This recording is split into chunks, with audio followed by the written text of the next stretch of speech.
Hello, मेरा नाम विकास कुमार है। मैं रांची, झारखंड से बिलॉन्ग करता हूँ। मैंने अपनी क्वालिफ़िकेशन मास्टर ऑफ फिलोसोफर के रूप में पूरी की हुई है। मैंने UGC net JRF examination paper crack भी किया हुआ है। मुझे कॉमर्स में इंटरेस्ट ग्रेजुएशन के टाइम से रहा। मैंने अपना टीचिंग करियर की शुरुआत होम ट्यूशन के रूप में की। More than 5 year home tuition लेने के बाद मैंने एक कोचिंग जॉइन किया जहाँ पर मैंने बोर्ड एग्जामिनेशन के साथ-साथ कॉमर्स कॉम्पिटिटिव एग्जामिनेशन का प्रिपरेशन भी करवाया। Like CA, like net JRF. मुझे मोर देन 8 ईयर पढ़ाने का एक्सपीरियंस भी है।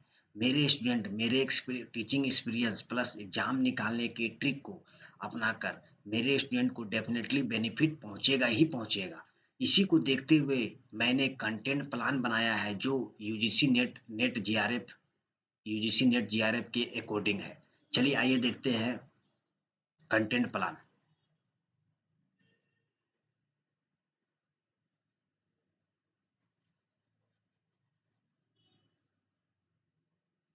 मैंने हम लोग मैंने 100 आवर का कंटेंट प्लान बनाया है जो यूजीसी नेट जेआरएफ के कॉमर्स के पेपर 2 में आता है। सबसे पहले हम लोग सिलेबस को समझते हैं कि हम लोग के पास 10 यूनिट है, ठीक है? टे हर यूनिट से आपको 1 यूनिट से 10 क्वेश्चन आपको देखने को मिलेगा। इसका मतलब है कि आपको 100 क्वेश्चन आपको UGC net examination paper 2 commerce में देखने को मिलेगा।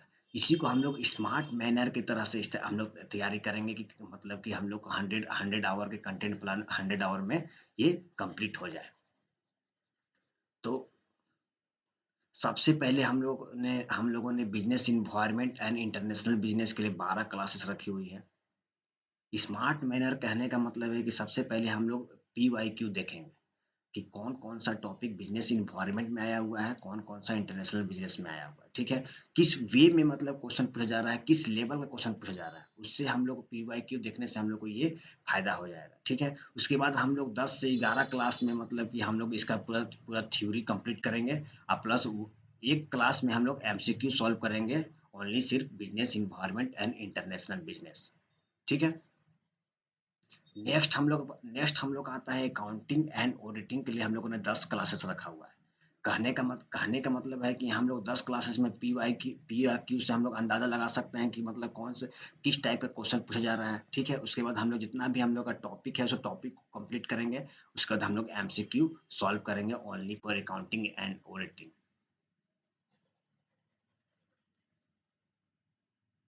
नेक्स्ट हम लोग का आता है बिजनेस इकोनॉमिक से हम लोग 7 क्लासेस रखे हुए हैं। इसमें क्वेश्चन आपको टॉपिक वाइज मिलेगा क्वेश्चन और मतलब कि टॉपिक वाइज से रिलेटेड ही मतलब कि आपको क्वेश्चन देखने को बिजनेस इकोनॉमिक्स में से मिलेगा। तो इसके लिए हम लोगों ने 7 क्लासेस रखे हुए हैं। 3 से 4 क्लास में हम लोग इसको कंप्लीट करेंगे। साथ में 1 से 2 क्लास में हम लोग एमसीक्यू सॉल्व करके इस यूनिट को स्ट्रॉन्ग करेंगे। नेक्स्ट हम लोग आता है बिजनेस फाइनेंस के लिए हम लोगों ने 7 क्लासेस रखे हुए हैं। इसमें हम लोग पहले पी वाई क्यू को सॉल्व करेंगे। सॉल्व करने के साथ साथ हमें ये मालूम हो जाएगा कि क्वेश्चन किस लेवल का आ रहा है। उसके बाद हम लोग जितने भी टॉपिक दिए हुए उसको हम लोग सॉल्व करेंगे। इसमें ध्यान रहे कि इसमें मतलब कि आपको प्रैक्टिकल क्वेश्चन भी 1 से 2 क्वेश्चन आपको प्रैक्टिकल पूछा जा सकता है। तो 5 से 6 क्लासेस में हम लोग हर इसका यूनिट को प्रैक्टिकल प्लस थ्योरी को कंप्लीट करेंगे और एक एक क्लास हम लोग मतलब कि एमसीक्यू को सॉल्व करेंगे। ठीक है।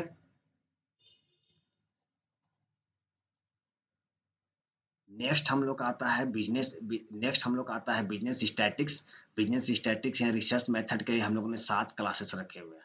ठीक है, कहने का मतलब बिजनेस स्टैटिक्स में डायरेक्ट क्वेश्चन पूछा जाता है टॉपिक वाइज, ठीक है। और एक रिसर्च मेथड से भी है, तो रिसर्च मेथड भी है। तो बिजनेस स्टैटिक में हम लोग 5 क्लासेस रखेंगे और इस रिसर्च मेथड को हम लोग 2 क्लास में कंप्लीट करेंगे, ठीक है, विद एमसीक्यू। ये बात जान लीजिए कि हम लोग पीवाईक्यू हम लोग का मेन बेस है जिसके थ्रू हम लोग हर चैप्टर के हर यूनिट को हम लोग उसके उसी को बेस को अपनाकर हम लोग उसका तैयारी करेंगे।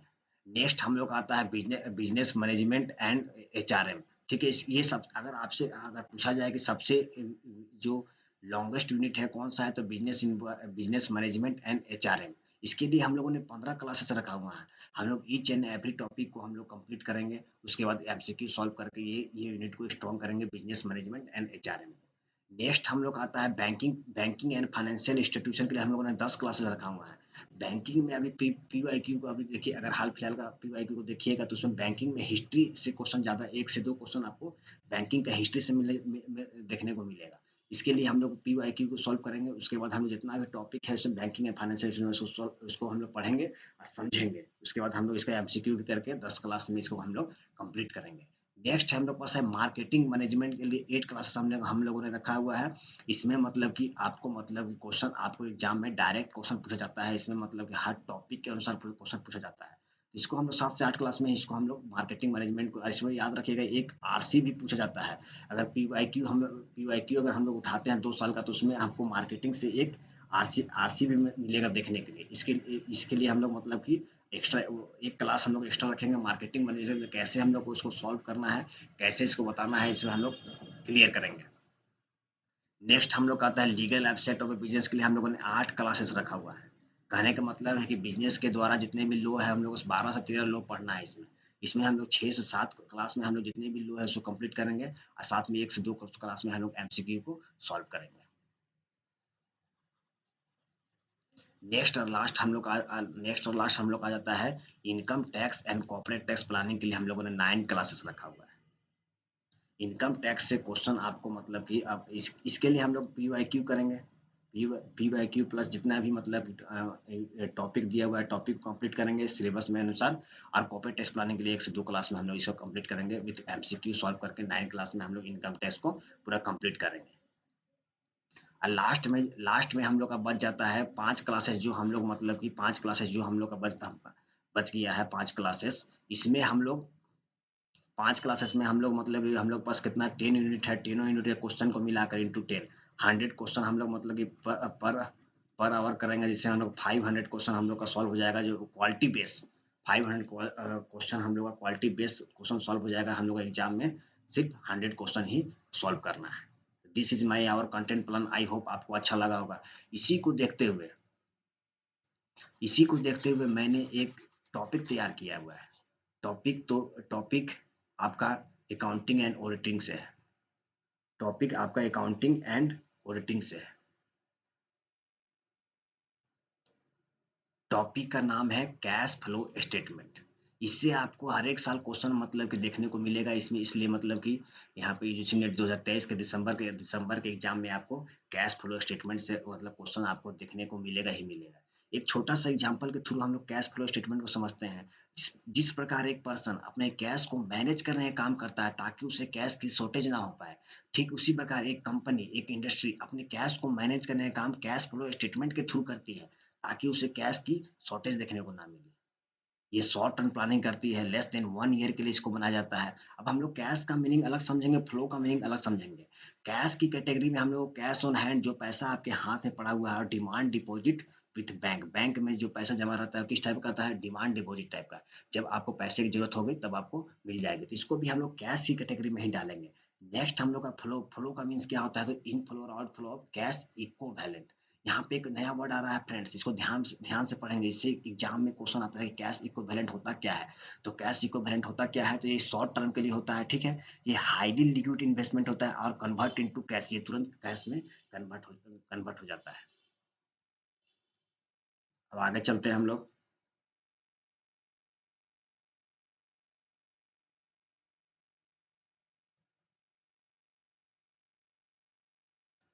अब इस इतना जानने के बाद हम लोग इसका कैश फ्लो स्टेटमेंट का हम लोग इसका डिफिनेशन जान लेते हैं कि डिफिनेशन क्या बताता है।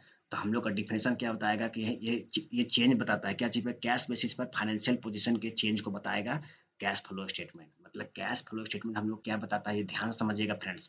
ये इसी से क्वेश्चन एग्जाम भी आया हुआ है। ये चेंज बताएगा क्या चीज़, फाइनेंशियल पोजीशन के चेंज को बताएगा कैश बेसिस पर, ठीक है। अब ये काम कैसे करता है, फ्लो ऑफ कैश कैसे करेगा। तो ये नॉन करेंट अकाउंट होगा, एक करेंट अकाउंट होगा। आपको आई होप आप जानते हो कि नॉन करेंट अकाउंट को पहले हम लोग फिक्स अकाउंट के रूप में जानते थे, ठीक है। अब इसको बनाने के लिए कुछ रूल एंड रेगुलेशन है, इसको अकाउंटिंग स्टैंडर्ड 7 के तहत हम लोग इसको बनाते हैं। तो अकाउंटिंग स्टैंडर्ड 7 क्या बोलता है कि अगर आपकी कंपनी इक्विटी और डेप्थ में बिजनेस कर रही है तो आपको स्टॉक एक्सचेंज ऑफ इंडिया में लिस्टेड होना पड़ेगा। First condition. सेकंड कंडीशन क्या है कि अगर आपकी कंपनी इंडस्ट्री 50 करोड़ से अधिक का ट्रांजेक्शन कर रही है तो आपको कैश फ्लो स्टेटमेंट बनाना जरूरी है। नेक्स्ट हम लोग का आ जाता है, अब हम लोग इसका मेथड जान लेते हैं कि मतलब कितने प्रकार का मेथड से कैश फ्लो स्टेटमेंट बनता है। तो दो मेथड का नाम पे दो है हम लोग के पास, डायरेक्ट मेथड है और एक इनडायरेक्ट मेथड है। डायरेक्ट मेथड क्या है, रिसीट एंड पेमेंट हम लोग का जो होता है उसको हम लोग डायरेक्ट मेथड के थ्रू हम लोग करते हैं। नेक्स्ट होता है इनडायरेक्ट मेथड, क्या है तो इसको बेस बाय नेट प्रॉफिट, इसमें हम लोग नेट प्रॉफिट को बेस मान के चलते हैं। अब इतना पढ़ने के बाद कैश फ्लो स्टेटमेंट से हम लोग क्या जानकारी मिला है, क्या सॉल्व करके ये देता है हम लोग को, तो करंट लिक्विडिटी प्रॉब्लम को ये सॉल्व करके हम लोग कैश फ्लो स्टेटमेंट देता है। आई होप आपको ये लेक्चर अच्छा लगा होगा। Thank you.